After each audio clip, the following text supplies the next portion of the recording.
শ্রী শ্রী চৈতন্য চরিতামৃতম মধ্যলীলা অষ্টম পরিচ্ছেদ।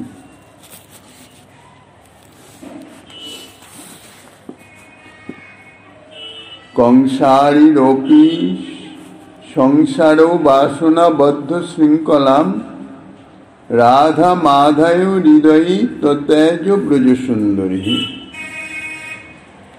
কলিযুগ পাবন অবতার পরম করুণাময় শিশু গৌরাঙ্গ সুন্দরের পরম অন্তরঙ্গ প্রিয় পার্ষদ বর্জ পূজ্যপাদ শ্রীল কৃষ্ণদাস কবিরাজ গোস্বামী মহাশয় তাহার শ্রী শ্রী চৈতন্য চরিতামৃত নামক শ্রী গ্রন্থের মধ্যলীলার অষ্টম পরিচ্ছেদে সাধ্য সাধন তত্ত্ব নির্ণয়ের প্রসঙ্গে শ্রী রায় রামানন্দের সঙ্গে শ্রীমন মহাপ্রভুর কথোপকথন বর্ণনা করিতেছেন।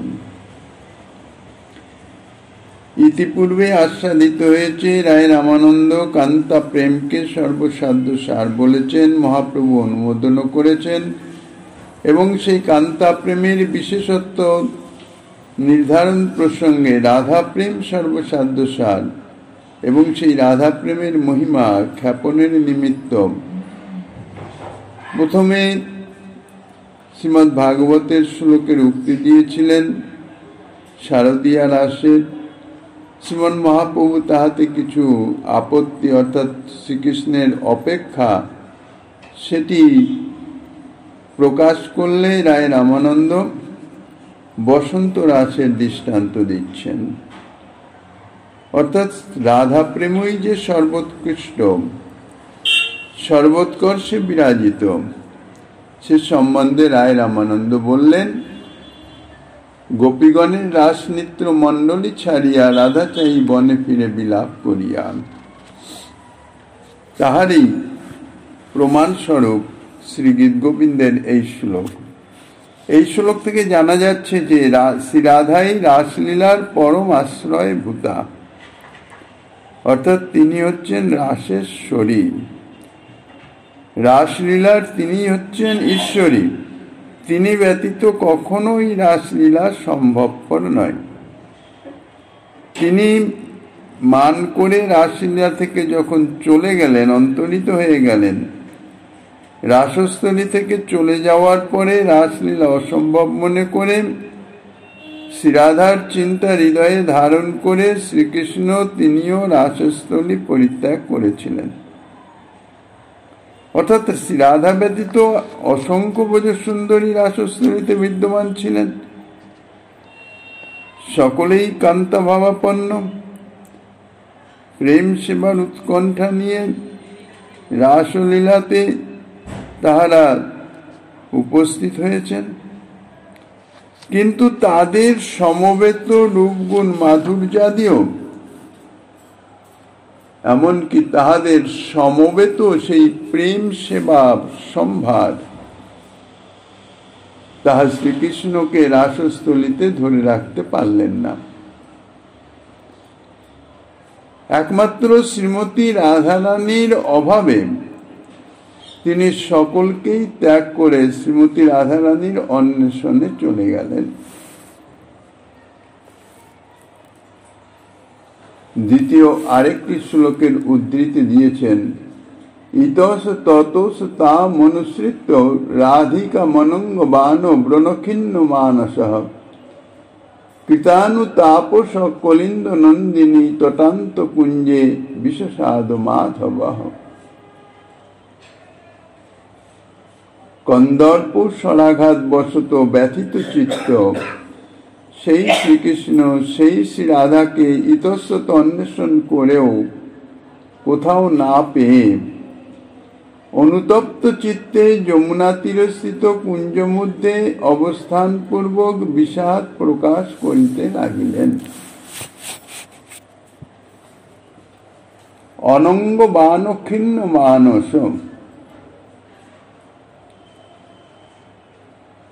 শ্রীমতী রাধারানীর প্রেম সেবা গ্রহণের নিমিত্ত যে লালসা, যে উৎকণ্ঠা শ্রীকৃষ্ণের হৃদয়ে প্রকাশিত হয়েছে, সেই প্রেম সেবা প্রাপ্তিতে ব্যর্থ হয়ে তাঁর হৃদয়ে যে ব্যথিত হয়েছে, সেই ব্যথিত চিত্ত নিয়ে শ্রীকৃষ্ণ তিনি রাধারানীকে ইতস্তত অন্বেষণ করেছিলেন। শ্রীমতী রাধারানীর আশস্থলী ত্যাগ করে চলে যাওয়াতেই শ্রীকৃষ্ণ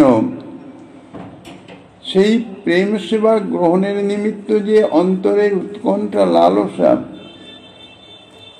সেটি বাধা প্রাপ্ত হল এবং তিনি অত্যন্ত ব্যাকুল হয়ে পড়লেন শ্রী রাধারানীর সঙ্গে মিলিত হওয়ার জন্যে। অর্থাৎ রাধারানীর বিরহে তিনি অত্যন্ত কাতর হয়ে পড়লেন। যদিও সেখানে শতকোটি ব্রজসুন্দরী উপস্থিত ছিলেন এবং তাহারা সকলে প্রেম সেবার মাধ্যমে শ্রীকৃষ্ণকে সুখী করবার জন্য অত্যন্ত তৎপর ছিলেন, কিন্তু তাদের প্রেম সেবার নিকটে শ্রীমতী রাধারানীর প্রেম সেবার এমন কিছু বিশেষত্ব ছিল যে শ্রী রাধা ব্যতীত তাদের দ্বারা শ্রীকৃষ্ণের মনোভিলাষ তাহা পূর্ণ হল না। তাই অত্যন্ত ব্যথিত চিত্তে শ্রীকৃষ্ণ ইতস্তত রাধারানীকে অন্বেষণ করতে লাগলেন, কিন্তু কোথাও তাকে পেলেন না। কোথাও তাকে না পেয়ে শ্রীমতী রাধারানীর প্রতি তার পূর্ব ব্যবহারের কথা স্মরণ করে শ্রীকৃষ্ণ অত্যন্ত অনুতপ্ত হলেন। এই যে রাধারানী, তিনি যে রাসস্থলী ছেড়ে চলে গেছেন বাম্য ভাবাপন্নাত, রাসস্থলীতে সমস্ত ব্রজসুন্দরীর নিকটেই শ্রীকৃষ্ণ প্রকটিত হয়েছেন। অর্থাৎ সমস্ত ব্রজসুন্দরী যত গোপী তত কৃষ্ণ স্বরূপে তিনি প্রকাশিত হয়ে সকলের প্রেম সেবা একই সঙ্গে গ্রহণ করছেন। শ্রীমতী রাধারানী দেখলেন সমস্ত সুন্দরীর নিকটে তিনি, আমার নিকটেও তিনি, অর্থাৎ অন্যান্য ব্রজসুন্দরীর সঙ্গে নিজের যে সমতা সেটি অনুভব করে তিনি মানবতী হলেন। অর্থাৎ তাঁর যে বিশেষত্ব, তাঁর যে বৈশিষ্ট্য, সেটি এখানে স্বীকার্য হচ্ছে না। সকলের সঙ্গে আমি সমান, তো তাদের নিয়েই থাকুক। মানবতী হয়ে তিনি অন্তর্ধান হয়েছিলেন, অর্থাৎ রাসস্থলী পরিত্যাগ করেছিলেন। শ্রীমতী রাধারানীর সেবার মধ্যে যে কি বিশেষত্ব আছে যাহা শ্রীকৃষ্ণকে এত আনন্দিত করেন, এত সুখ প্রদান করেন, যা অন্য কোনো ব্রজসুন্দরীর সেবার মাধ্যমে প্রাপ্ত হন না। এই জন্যেই তিনি সঙ্গে সঙ্গে রাসস্থলী ত্যাগ করে রাধারানীর অন্বেষণে বেরিয়ে পড়েছিলেন। রাধারানী যে মান করে রাসস্থলী ত্যাগ করছেন সেটি প্রথমে বুঝতে পারেন নাই, এখন বুঝতে পারছেন। যে তার যে ব্যবহার, অর্থাৎ সকলের সঙ্গে সমপর্যায়ের সমভাবে এই যে ব্যবহার তিনি রাসলীলাতে করেছেন, সেটি বাস্তবিক অসঙ্গত হয়েছে। তাই শ্রীকৃষ্ণ সেটি বুঝতে পেরে, অর্থাৎ রাধারানীর প্রেমের যথাযথ মর্যাদা তিনি দেন নাই, সেই জন্যেই তিনি অনুতপ্ত, অর্থাৎ শ্রীকৃষ্ণ অনুতপ্ত হচ্ছেন। এবং অনুতপ্ত চিত্তে রাধারানীর অন্বেষণে ঘুরতে ঘুরতে কলিন্দ নন্দিনী তটান্ত কুঞ্জে, কলিন্দ নন্দিনী অর্থাৎ যমুনা, যমুনার তীরবর্তী কোনো এক কুঞ্জে গিয়ে উপনীত হলেন। মনে করেছিলেন যে হয়তো সেখানে রাধাকে পেলেও পেয়ে যেতে পারেন, কিন্তু পেলেন না। ইতিপূর্বে অনেক ঘুরেছেন রাধারানীর জন্য অন্বেষণ করতে করতে, এখন শ্রান্ত ক্লান্ত বিষাদগ্রস্ত হয়ে তিনি সেই কুঞ্জেই বসে বসে আক্ষেপ করতে লাগলেন, বিষাদ প্রকাশ করতে লাগলেন। শ্রীকৃষ্ণ যে শ্রী রাধাকে অন্বেষণ করার নিমিত্তই রাসস্থলী ত্যাগ করে এসেছেন, কিন্তু গোপনে শ্রী রাধাকে নিয়ে নিবৃত্ত স্থানে বিহার করবার জন্য শ্রী রাধার সঙ্গে যুক্তি করে আসেন নাই। এই শ্লোকের মাধ্যমে সেটি প্রকাশিত হচ্ছে। এই দুই শ্লোকের অর্থ বিচারিলে জানি, বিচারিতে উঠে যেন অমৃতের খনি। শতকোটি গোপীর সঙ্গে রাসবিলাস, তার মধ্যে এক মূর্তি রহে রাধাপাদ। সাধারণ প্রেম দেখি সর্বত্র সমতা, রাধার কুটিল প্রেম হইল বামতা। কি কারণে রাধারানী তিনি রাসস্থলী ত্যাগ করেছিলেন, কবিরাজ গোস্বামী পাদ এই পয়ারে তাহা প্রকাশ করিতেছেন। শতকোটি গোপীর সঙ্গে শ্রীকৃষ্ণ শতকোটি প্রকাশ মূর্তিতে রাসবিলাস করিতেছিলেন। সেই শতকোটি প্রকাশ মূর্তির মধ্যে শ্রীকৃষ্ণের এক মূর্তি শ্রী রাধারানীর পার্শ্বেও আছেন। তা সাধারণ প্রেমের সর্বত্র সম্মতা দেখে রাধারানীর বাম্যতা, বাম্য ভাব প্রকাশিত হল। কারণ প্রেম সাধারণত বক্রগতি সম্পন্ন, যার জন্য বলা হয়েছে কুটিল। রাধারানীর কুটিল প্রেমে, কুটিল প্রেম বশত অর্থাৎ বাম্যতা বশত। এখানে একটা কথা বলা দরকার যে ব্রজে ঐশ্বর্য মাধুর্য পূর্ণমাত্রায় বিরাজিত থাকলেও ঐশ্বর্য সদা সর্বদাই মাধুর্যের অনুগত হয়ে প্রচ্ছন্নভাবে অবস্থান করে। কেননা শ্রী ভগবান সরৈশ্বর্য পূর্ণ, তিনি যে অবস্থায় থাকুন না কেন ঐশ্বর্য মাধুর্য তার মধ্যে পূর্ণরূপে বিরাজমান থাকবেই, তার প্রকাশ হোক আর না হোক। তা যেহেতু ব্রজ মাধুর্যের ভূমি, প্রেমের ভূমি, এখানে ঐশ্বর্যের প্রকাশ নাই। কিন্তু প্রকাশ নাই বলে ঐশ্বর্যহীন তো হতে পারেন না, ঐশ্বর্য তো থাকবেই। ঐশ্বর্য থাকে কিভাবে আছে না প্রচ্ছন্ন ভাবে, মাধুর্যের অন্তরালে। অর্থাৎ যা কিছু ঐশ্বর্য প্রকাশিত হয় সেটি মাধুর্যের আবরণে আবরিত হয়ে প্রকাশিত হয়, সরাসরি খোলাখুলি ঐশ্বর্য প্রকাশিত হয় না। অর্থাৎ তাহাতে ব্রজবাসীদের যে বিশুদ্ধ প্রেম, শুদ্ধ মাধুর্যময়ী যে প্রেম, সেই প্রেমের কোনো হীনতা আসে না, সংকোচ ভাব আসে না ঐশ্বর্য প্রকাশিত হলেও। কেননা সে তো মাধুর্যের আবরণে আবরিত হয়ে প্রকাশিত হচ্ছে।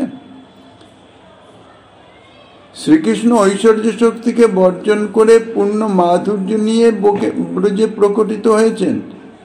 বর্জন মানে কি? তাকে দূরে সরিয়ে দেননি, ঐশ্বর্যকে তিনি বর্জন করেছেন। কিন্তু বর্জন করলেও পতিকর্তৃক পরিত্যক্তা পতিগত প্রাণা স্ত্রীর নাই ঐশ্বর্য শক্তি কিন্তু তাকে ত্যাগ করেন নাই। কেন ত্যাগ করতে পারে না? শক্তি সদা সর্বদাই শক্তিমানের আশ্রয়েই থাকে। শক্তিমানকে ত্যাগ করলে তো শক্তির অস্তিত্বই থাকে না। এই জন্য ঐশ্বর্য তো শক্তি। ব্রজলীলায় শ্রী গোবিন্দ ঐশ্বর্য শক্তিকে প্রাধান্য দেন নাই, সেই জন্য বলছেন যে বর্জন করে তিনি পরিপূর্ণ শুদ্ধ মাধুর্যকে নিয়ে যেন প্রকটিত হয়েছেন, আবির্ভূত হয়েছেন। কিন্তু ঐশ্বর্য শক্তি প্রচ্ছন্নভাবে সেই মাধুর্যের আনুগত্যভাবে সদা সর্বদাই বিরাজমান আছেন। পতিকর্তৃক পরিত্যক্তা পতিগত প্রাণা স্ত্রী যেমন সুযোগ পেলেই পতির অজ্ঞাতসারে পতির সেবা করে যান, কেননা পতিব্রতা স্ত্রীর কাজই হচ্ছে পতির সুখবিধানের নিমিত্ত পতির সেবা। পতির অসন্তোষ যাতে না হয়, অথচ সেবা করে সুখী হয়, কারণ পতি যদি জানতে পারেন তাহলে হয়তো অসন্তুষ্ট হবেন। এই জন্যে পতির অজ্ঞাতসারে, কিন্তু পতিগত প্রাণা তো পতির সেবা না করে থাকতে পারেন না, তাই পতির অজ্ঞাতসারে সুযোগ পেলেই পতির সুখের নিমিত্ত তিনি সেবা করে থাকেন। তো ব্রজের ঐশ্বর্য শক্তি ঠিক সেইভাবেই অবস্থান করছেন, সদা সর্বদাই উৎকণ্ঠিত কখন প্রভুর একটু সেবায় লাগতে পারবো, অথচ প্রভু জানতে না পারেন। সুযোগ পাওয়া মাত্র শ্রীকৃষ্ণের ইচ্ছা শক্তির ইঙ্গিত মাত্রেই শ্রীকৃষ্ণের অলক্ষিত ভাবে তার সেবা করে যান। এটাই হচ্ছে ব্রজের বৈশিষ্ট্য। অন্যান্য সমস্ত ভগবৎ স্বরূপে ভগবৎ ধামে ঐশ্বর্য মাধুর্য খোলাখুলি ভাবে প্রকাশিত, প্রচ্ছন্ন ভাবে নয়। কম বেশি যাই হোক, কোথাও ঐশ্বর্য বেশি মাধুর্য কম, কোথাও মাধুর্য বেশি ঐশ্বর্য কম, কিন্তু উভয়ের প্রকাশ পরিষ্কার খোলাখুলি, কোনো গোপনীয়তা সেখানে অবলম্বনের অপেক্ষা নাই, প্রয়োজন নাই। তাই রাসলীলাতেও ঠিক সেই অবস্থাই হয়েছে, অর্থাৎ ঐশ্বর্য শক্তি প্রকাশিত হয়েছেন। রাসক্রীড়ার জন্য শত কোটি গোপী একত্রিত হয়েছেন, তাদের প্রত্যেকেরই ইচ্ছা মনোবাসনা।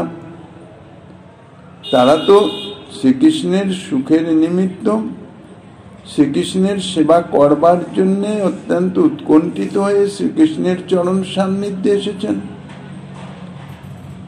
এখন শ্রীকৃষ্ণকে সেবা করতে গেলে, অর্থাৎ মনমতো সেবা করতে হলে একান্তভাবে তো নিজের নিকটে পাওয়া চাই, তা নাহলে সেবাটা করবেন কি করে?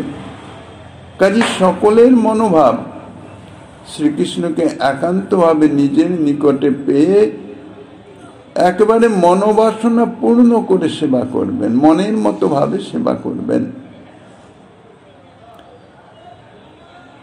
শ্রীকৃষ্ণ তো এক মূর্তিতে বিরাজমান, আর শত কোটি গোপী প্রত্যেককেই চাইছে তার নিকটে শ্রীকৃষ্ণকে একান্তভাবে। এখন তাদের এই ইচ্ছার প্রভাবে তাদের প্রত্যেকের সঙ্গে নিত্য গীতাদি করবার জন্য রসিক শেখর শ্রীকৃষ্ণের ইচ্ছা হলো। আপ্তকাম শ্রীকৃষ্ণের মনে কোনো বাসনা নাই, কোনো ইচ্ছাই নাই, কেননা তার তো কোনো অভাব নাই, কোনো কিছুর প্রয়োজনও নাই। কিন্তু সেই আপ্তকাম শ্রীকৃষ্ণেরও হৃদয়ে ইচ্ছা জাগরিত হয়ে যায় ভক্তের প্রেম সেবার নিমিত্ত, প্রেম সেবা গ্রহণের নিমিত্ত। ভক্ত যখন সেবা করবার জন্য অত্যন্ত উৎকণ্ঠিত, আকাঙ্ক্ষিত, লালসান্বিত হয়ে যান, তখন সেই ভক্তকে তদনুরূপ তার ভজন করবার নিমিত্ত, অর্থাৎ সেই প্রেম সেবা গ্রহণের নিমিত্ত শ্রীকৃষ্ণের হৃদয়েও বাসনা, বলবতী ইচ্ছা। শ্রীকৃষ্ণের ভক্তের সেবার বাসনা যেরকম যতটা উৎকণ্ঠাময়, শ্রীকৃষ্ণের হৃদয়েও ঠিক তাদৃশ উৎকণ্ঠাময়ী সেবা গ্রহণ লালসা জাগরিত হয়ে যায়, প্রকাশিত হয়ে যায়। এখন শতকোটি গোপী একই সঙ্গে মনে ভাবনা করছেন, কামনা করছেন শ্রীকৃষ্ণকে একান্তে পেয়ে সেবা করবার নিমিত্ত। এখন সকলেরই প্রেম সেবা গ্রহণের নিমিত্ত শ্রীকৃষ্ণের হৃদয়ে সেই ইচ্ছা তা তো প্রকাশিত হয়ে গেছে, কিন্তু তিনি তো এক স্বরূপে বিরাজমান। তিনি সকলের সেবায় একই সঙ্গে কি করে গ্রহণ করবেন, অর্থাৎ তাদের মনোবাসনা কি করে পূরণ করবেন? তারা তো সবাই একান্তে শ্রীকৃষ্ণকে পাইতে চাইছেন, অর্থাৎ নিজের করে পেতে চাইছেন। তো তাদের সকলেরই প্রেম সেবা গ্রহণের ইচ্ছা যখন শ্রীকৃষ্ণের হৃদয়ে জাগরিত হলো, আর এটি ঐশ্বর্যের শক্তি প্রকাশ ভিন্ন সম্ভব নয়, ঐশ্বর্য শক্তি অন্তরাল থেকে সেটি দেখে এই ইচ্ছার ইঙ্গিত পাওয়া মাত্রই তিনি শতকোটি গোপীর পার্শ্বে শতকোটি শ্রীকৃষ্ণ স্বরূপ প্রকাশিত করে দিলেন। অবশ্য শ্রীমতী রাধারানীর নিকটেও যে এক শ্রীকৃষ্ণমূর্তি ছিলেন, প্রথম থেকে ছিলেন, তিনি বিরাজমান আছেন। কিন্তু এই যে এক এক গোপীর পাশে এক এক শ্রীকৃষ্ণমূর্তি প্রকাশ পেল, এটি যোগমায়ার প্রভাবে শ্রীকৃষ্ণ তা জানতেই পারলেন না, গোপীরাও কেউ জানতে পারল না। অর্থাৎ গোপীরা না জানতে পারার কারণ হচ্ছে কি, তাদের তো অন্যত্র কোনো দৃষ্টি নাই। শ্রীকৃষ্ণ সেবার্থে তারা এমনভাবে মন প্রাণ সব দিয়ে দিয়েছেন যে আশেপাশে অন্যত্র কোনো দিকে তাদের কোনো দৃষ্টি নাই, অনুসন্ধান নাই, কোনো কিচ্ছু নাই। সম্পূর্ণ মন প্রাণ দিয়ে শ্রীকৃষ্ণকে সুখী করার নিমিত্ত সেবায় নিয়োজিতা। তাই গোপীরাও কেউ জানতে পারলেন না। প্রত্যেক গোপী মনে করিতেছেন যে শ্রীকৃষ্ণ তাহারই কাছে আছেন, আর কাহারও কাছে নাই। স্বাভাবিক কথা, আমার কাছে যদি থাকেন তাহলে অন্যের কাছে থাকবেন কি করে? পূর্ণানন্দ ঘনমূর্তি রসিকেশ্বর শ্রীকৃষ্ণকে নিজ সমীপে পেয়ে অপর গোপীর প্রতি দিকে দৃষ্টি দেওয়ার কোনো অবকাশও ছিল না, সেটা থাকা সম্ভব নয়। যাই হোক, দৈবাত মণ্ডলীস্থিত কোনো এক গোপীর প্রতি শ্রীমতী রাধিকার দৃষ্টি পতিত হল। রাসমণ্ডলের মধ্যবর্তী স্থানে তো শ্রীমতী রাধারানী, তিনি রাসেশ্বরী। যদিও তিনি অন্যত্র দৃষ্টি দেন না, কিন্তু হঠাৎ দৈবাত, হয়তো লীলা শক্তির প্রেরণায়, অন্য এক গোপীর দিকে রাধারানীর দৃষ্টিটি পড়ল। তিনি দেখলেন যে শ্রীকৃষ্ণ সেই গোপীর সঙ্গে ক্রীড়া করিতেছেন। এই সময় শ্রীকৃষ্ণ যে তার নিজের নিকটেও আছেন, যোগমায়ার প্রভাবে শ্রীমতী রাধারানী সেটা বুঝতে পারলেন না।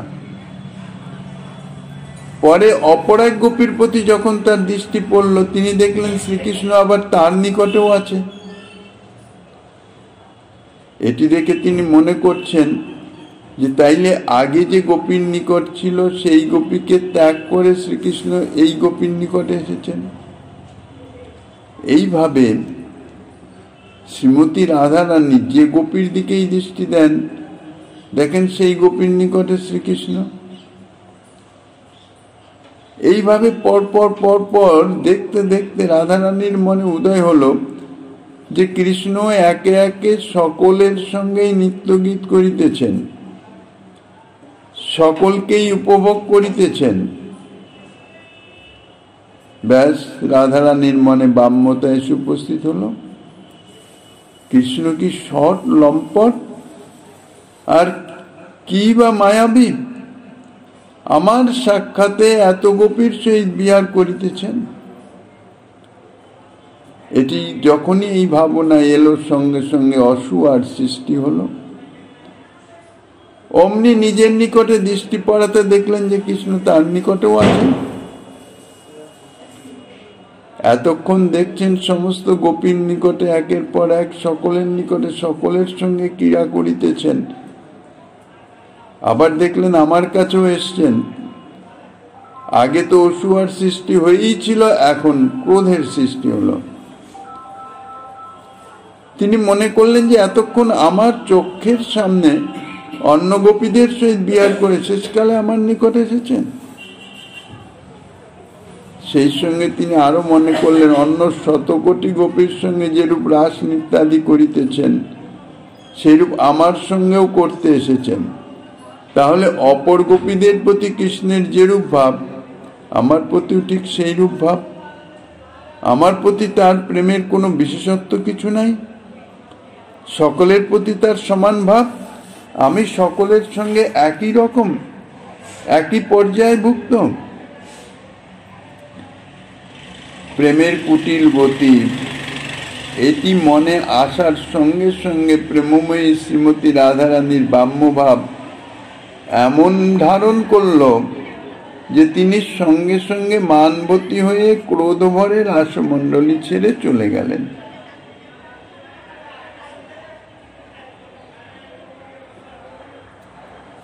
যে প্রেমের সকলের সঙ্গে ঠিক একই রকম ব্যবহার হয়, সেই প্রেমের কোনো বিশেষত্ব থাকে না। অর্থাৎ সকল গোপীর প্রতি একরূপ ব্যবহার, অপর গতির প্রতি যেরূপ ব্যবহার, সঙ্গে রাধারানীর প্রতি যদি সেরূপ ব্যবহার, তাহলে রাধারানীর প্রেমের কোনো বিশেষত্ব নাই, কোনো বৈশিষ্ট্য নাই। অন্য ব্রজগোপীর সঙ্গে রাধারানীর সমান সমপর্যায়ের। প্রেম অত্যন্ত কুটিল অর্থাৎ বক্র গতি সম্পন্ন, এই জন্যে রাধারানীর বাম্যভাব এসে উপস্থিত হল।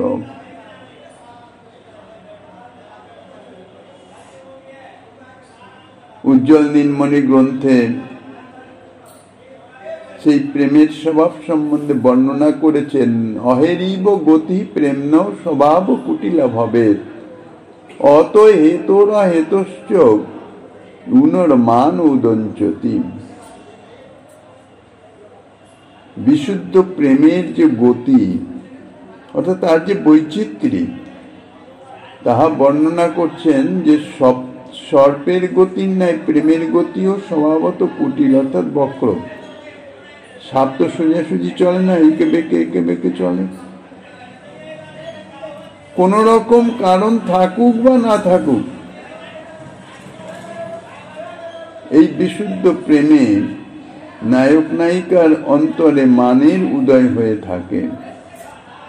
কেননা মানের উদয় হয়ে প্রেমকে আরো আস্বাদনীয় করবার নিমিত্ত। মান আসলেই বিরহ, আর বিরহের পরে মিলন আরো আস্বাদনীয় হয়, আরো উৎকর্ষময় হয়ে যায়।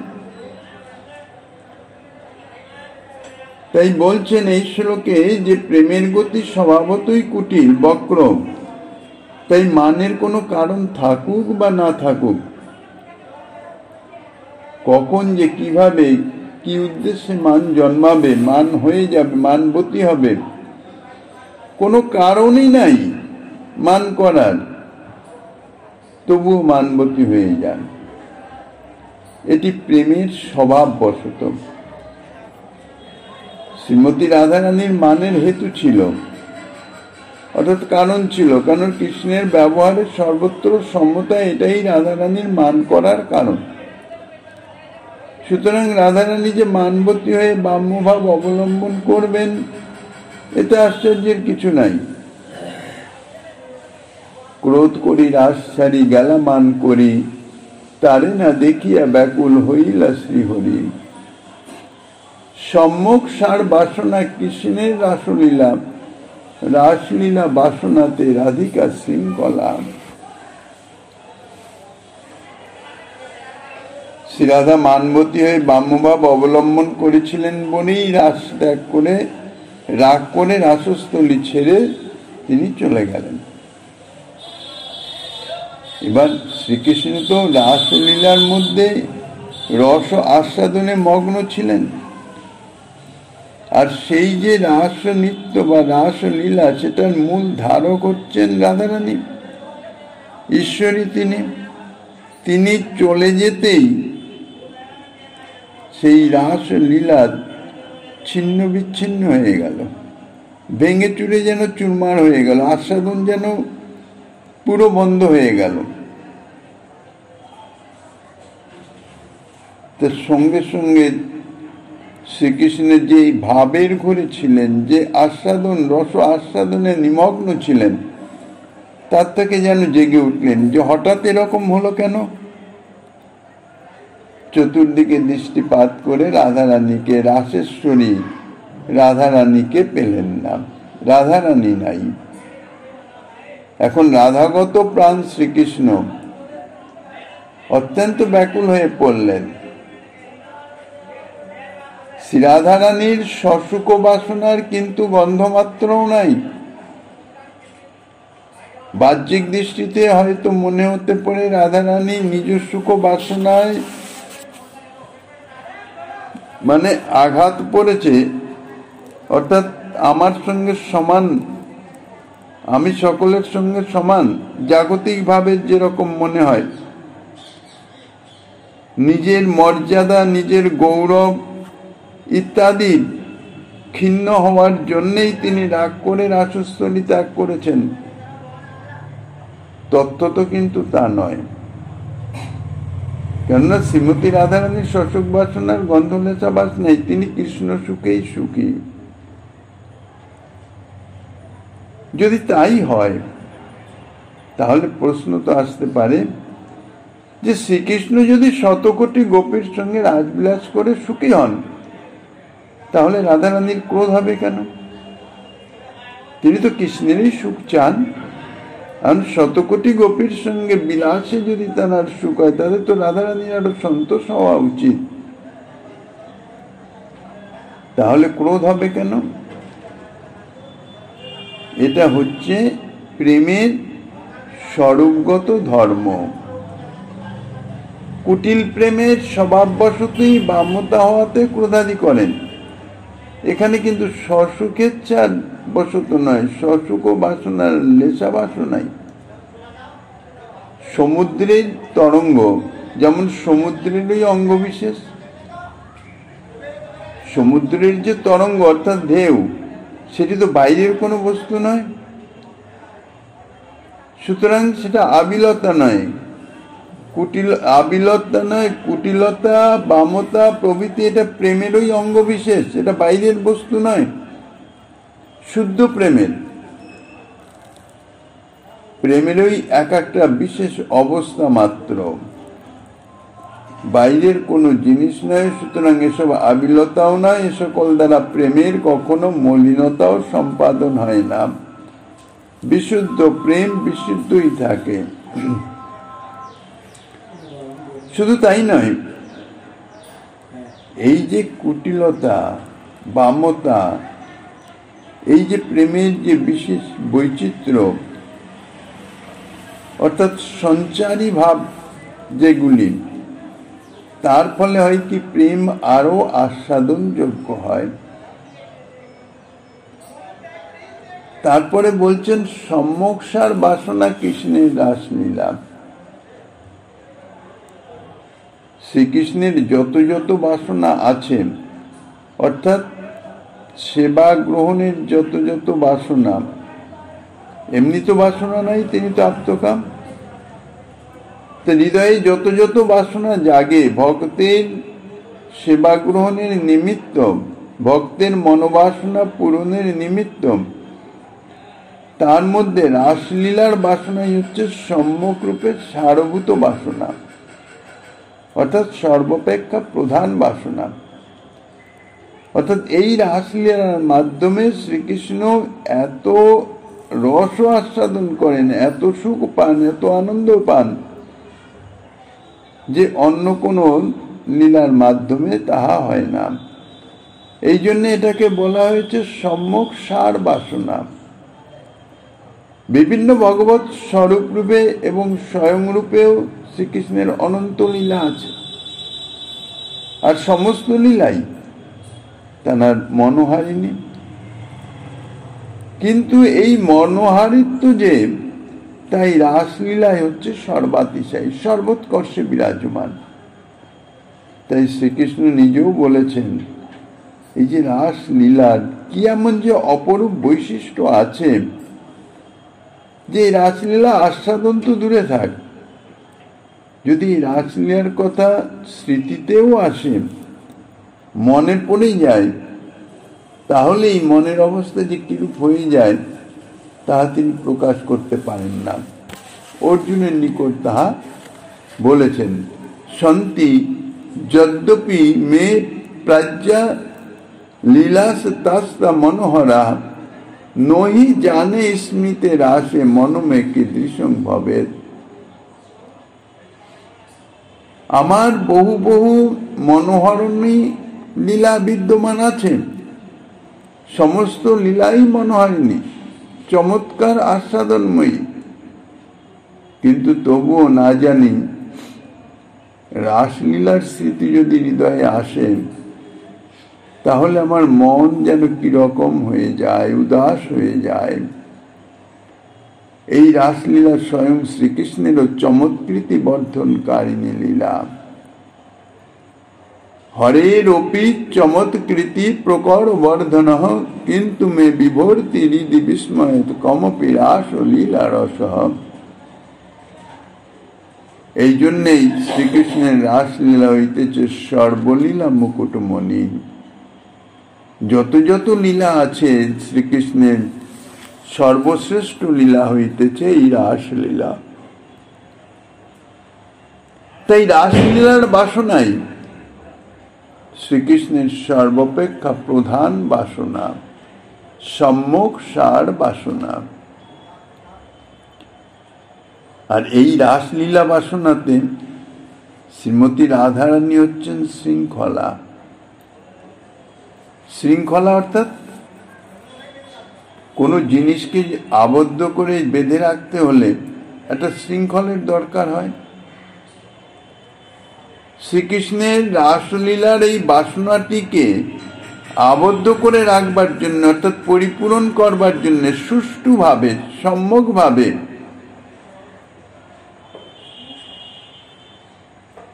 দৃঢ়ীকরণের জন্য একটা শৃঙ্খলের দরকার হয়, যে শৃঙ্খলের দ্বারা এই রাসলীলাকে ধরে রাখা যাবে। সেই শৃঙ্খলটাই হইতেছেন শ্রীমতী রাধারানী। এই জন্য বলছেন রাসলীলা বাসনাতে রাধিকা শৃঙ্খলা। অর্থাৎ শ্রীমতী রাধারানী শ্রীকৃষ্ণের রাসক্রীড়ার একমাত্র উপায়। যদি শ্রীমতী না থাকেন তাহলে রাসলীলা ছিন্ন ভিন্ন হয়ে যাবে, ছড়িয়ে যাবে,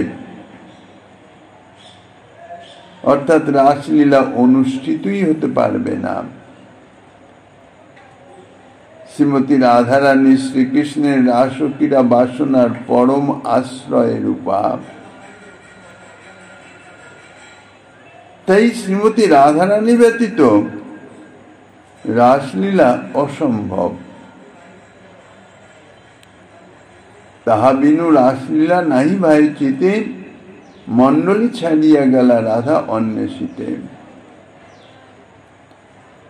শ্রীমতী রাধারানী যদি না থাকেন তাহলে শতকোটি ব্রজসুন্দরী থাকলেও তাদের নিয়ে রাস নৃত্য করতে শ্রীকৃষ্ণের মনে কোনো চাহিদা হয় না, মনে চায় না, বিন্দুমাত্রই আকাঙ্ক্ষা নাই। এখন মনের বিরুদ্ধে তো কোনো কাজ করা যায় না, তাই তিনি রাসস্থলী ছেড়ে চলে যান। রাধারানী চলে যাওয়ার পরে রাসস্থলীতে রাধা ব্যতীত আর সমস্ত গোপী ছিলেন, তথাপি রাসলীলায় শ্রীকৃষ্ণের আর মন রইল না, আর ভালো লাগলো না। শ্রীরাধার অনুপস্থিতির বিষাদ শত কোটি গোপীর উপস্থিতিতেও